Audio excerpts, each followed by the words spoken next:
के नाते तरावी का तोहफा है। ये सारी नेमतें अल्लाह के नबी के वास्ते और वसीले से है। और सबसे बड़ी बात यह है कि अल्लाह पाक ने हुजूर अकरम सल्लल्लाहु अलैहि वसल्लम का हम सबको नायब बनाया है और हम सब पर एक बहुत बड़ी जिम्मेदारी डाली। कुरान में अल्लाह फरमाते कुल हाज़िही सबीली अदउ इलल्लाह, ऐ नबी जी आप इनको बता दीजिए कि ये मेरा रास्ता है, लोगों को अल्लाह की तरफ बुलाना बसीरत के साथ, मैं भी और जो मेरी इत्तिबा करे वो भी। इसीलिए उलमा कराम ने इसकी तफसीर में लिखा है कि बगैर दावत के आप सल्लल्लाहु अलैहि वसल्लम की इत्तिबा कामिल नहीं हो सकती। ये बहुत बड़ी जिम्मेदारी का काम है।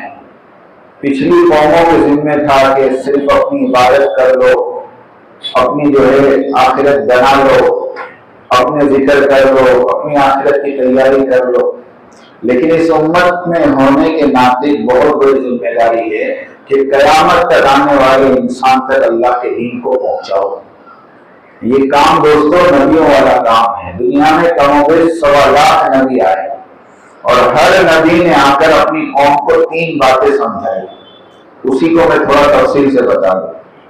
हर नबी ने आकर दुनिया में अपनी कौम को 3 बातें समझाई।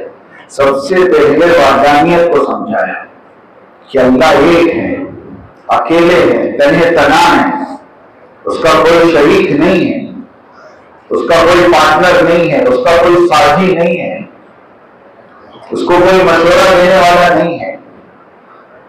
क़ब्ल कुल्ली शै व बअद कुल्ली शै, सारी चीजों से पहले अल्लाह, सारी चीजों के बाद अल्लाह।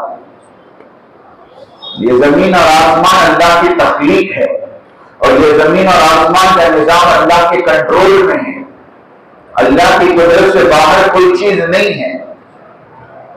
ला इलाहा इल्लल्लाह, अल्लाह के सिवा कोई माबूद नहीं, अल्लाह के सिवा कोई मस्जूद नहीं, अल्लाह के सिवा कोई रब नहीं। तो सबसे पहली दावत ये होती थी कि अपने दिलों को अल्लाह के गैर से पाक करो। ये चीजों का, शक्लों का, असबाब का और कायनात का जो यकीन मेरे तुम्हारे दिलों में बैठा हुआ है, इसको निकालो। देखो ईमान के 2 रुख हैं। सुनो, एक रुख तो ये है कि दुनिया की सारी चीजें अल्लाह की मोहताज है।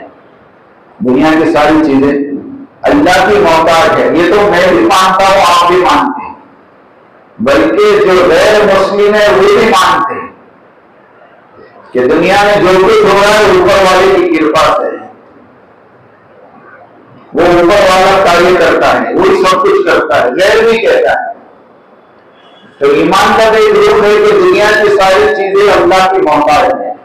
लेकिन ईमान का जो दूसरा रुख है जिसकी अल्लाह ने कुरान में दावत दी कि अल्लाह इनमें से एक का भी मोहताज नहीं।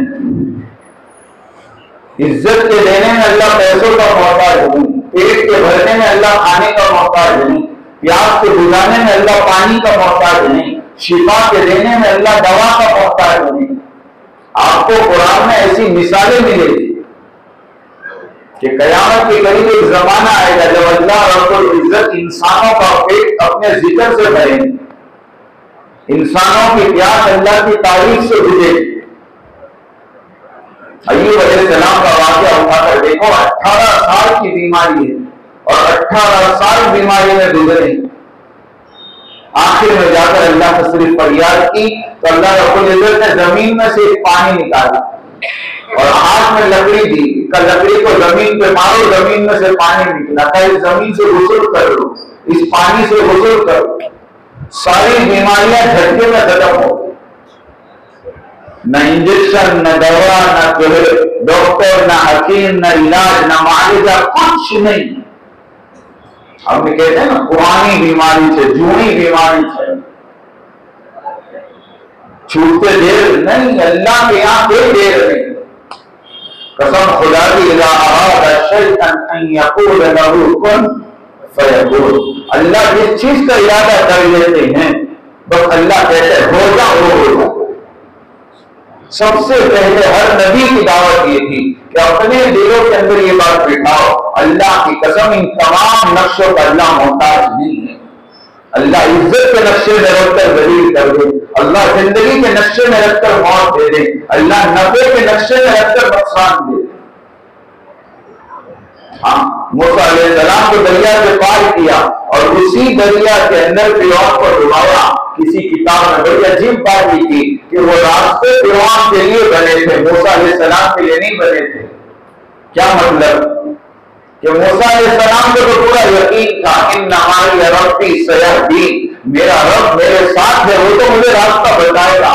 लेकिन अल्लाह को फिरौन को डुबाना था, रास्ते बताकर फिरौन को रास्ते पे डलवा के डुबाया। तो सबसे पहली दावत दोस्तों, दूसरी दावत यह है कि अपनी जिंदगी को बदलो, अपने तरीकों को बदलो। हर नबी आकर ये कहते थे फत्तबिऊनी, मेरी इत्तिबा करो, मैं जो जिंदगी लेकर आया वो जिंदगी पर चलो। सर के बाल से लेकर पैर के नाखून तक, सुबह उठने से लेकर रात को सोने तक और पैदाइश से लेकर मौत तक, मेरे दोस्तों मेरी तुम्हारी जिंदगी का हर लम्हा, बल्कि जिंदगी का हर काम सिर्फ और सिर्फ सुन्नत पर हो। इसी में कामयाबी है, इसी में नजात है, इसी में जन्नत का फैसला है। हाँ, मैं सर के बाल कटवाऊंगा नबी के तरीके पर, और मैं हाथ पैर के नाखून कटवाऊंगा नबी के तरीके पर। मेरा मेरी बीवी के साथ का मामला, मेरा मेरे बच्चों के साथ का मामला, मेरा रिश्तेदारों के साथ का मामला, मेरा पड़ोसियों के साथ का मामला अल्लाह के नबी के तरीके पर होगा। अल्लाह के नबी क्या करते थे? घर वालों के साथ कैसे रहते थे? अल्लाह के नबी का क्या रवैया होगा? अम्मी आयशा रज़ियल्लाहु ताला अन्हा फरमाती कि अल्लाह के नबी जब हमारे साथ बैठते और जब हमारे साथ बातें करते तो ऐसा लगता ही नहीं कि अल्लाह के नबी हैं, लेकिन जब अज़ान हो जाती तो अल्लाह के नबी ऐसे बदल जाते कि जैसे हमको पहचानते ही नहीं। ये जिंदगी का रूप है, ये सीरत का एक बाग है। इसलिए मेरे दोस्तों अपनी जिंदगियों को सुन्नतों पर लाओ।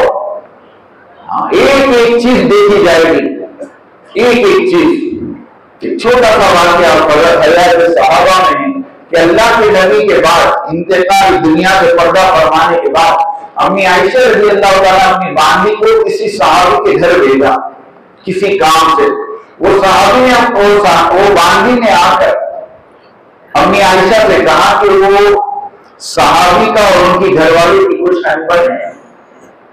अम्मी आयशा रज़ियल्लाहु अन्हा वो सहाबिया को बुलाया, और सहाबी को तो नहीं बुला सकती, सहाबिया को बुलाया कि पूछूं तो फिर क्या मसला है।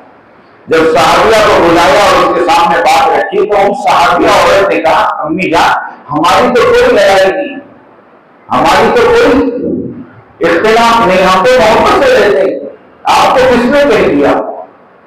तो अम्मी आयशा रज़ियल्लाहु अन्हा ने बांदी को पूछा कि तूने ये बात कैसे मुझसे कही? तो बांदी ने कहा कि अम्मी जान मैं इनके घर गई तो मैंने इनका बिस्तरा और इनके शौहर का बिस्तरा अलग देखा, दोनों के बिस्तरे जुदा है, तो मैं समझी कि शायद कुछ अनबन हो रही है। अम्मी आयशा रज़ियल्लाहु अन्हा ने पूछा कि क्या बात है, तुमने अपना बिस्तरा अपने शौहर के बिस्तरे से अलग क्यों कर रखा? तो वो सहाबिया औरत ने कहा कि अम्मी जान बात असल में ये है कि जब मुझे हेज आ जाता है तो मैं अपना बिस्तरा अपने शौहर के बिस्तरे से अलग कर लेती हूँ। अम्मी आयशा रज़ियल्लाहु ताला अन्हा ने कहा मैं अल्लाह के नबी के साथ 9 साल तक रही, मैंने कभी अपना बिस्तर हेज की हालत में अलग नहीं किया और अल्लाह के नबी ने कभी हमारा बिस्तरा अलग नहीं किया। ये आप नबी के तरीके पर नहीं हो, घर जाओ और बिस्तर साथ में करो।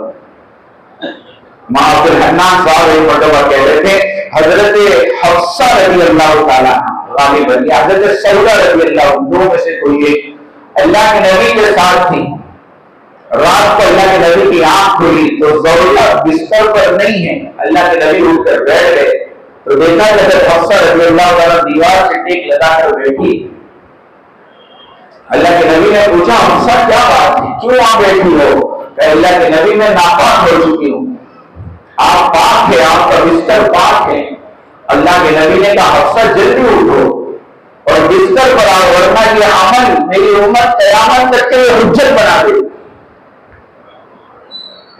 आप सोचे कि नबी की सीरत, नबी का तरीका हमारी जिंदगी के हर शोबे में। और तीसरी चीज मेरे दोस्तों, जो नबी समझाते थे वो आखिरत समझाते थे कि देखो एक दिन मरना है और मरकर दुनिया से जाना है और अल्लाह ताला को जवाब देना है, पूरी जिंदगी का हिसाब देना है।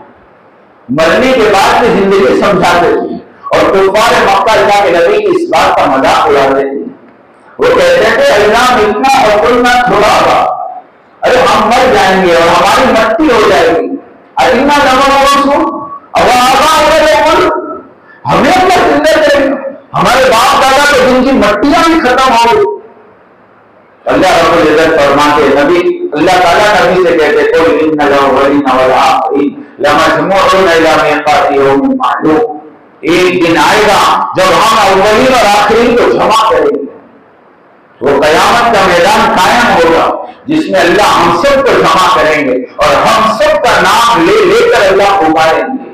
एक फरिश्ता आवाज देगा, फला इब्ने फला आ जाओ, और उसका पूरा हिसाब किताब उसके हाथ में दिया जाए और फिर उसके अमाल की बुनियाद पर इसका हिसाब होगा। बल्कि कुरान तो यहाँ तक कहता है अल्लाह हमारे तुम्हारे अमाल नामा हमारा तुम्हारे हाथ में लेकर कहेंगे इक़रा किताब कफ़ा बिनफ़्सिका अल-यौमा अलैका हसीबा, ले तो अपनी किताब खुद पढ़ो और अपना फैसला खुद करके तेरा जान जा। तो आखिरत तो हम सब के सामने आने वाली है और अल्लाह हम सबको खड़ा करने वाला है। लेकिन मेरे दोस्तों, समझदार मुसलमान वो है, समझदार मुसलमान वो है जो मौत से पहले मौत की, और मौत की तैयारी क्या है हम सब जानते हैं।